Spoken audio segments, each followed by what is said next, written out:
Өлгеннен соң өсек сөзден бүткіл денең бүгіледі, есткен соң іш бауырың түңіледі.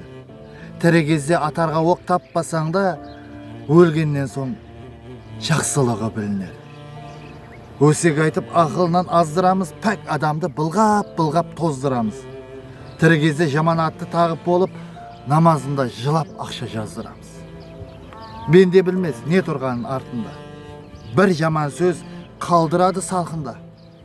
Тірі кезде сөзін сірә тыңламай, өлгеннен соң теңейміз ғой алтынға.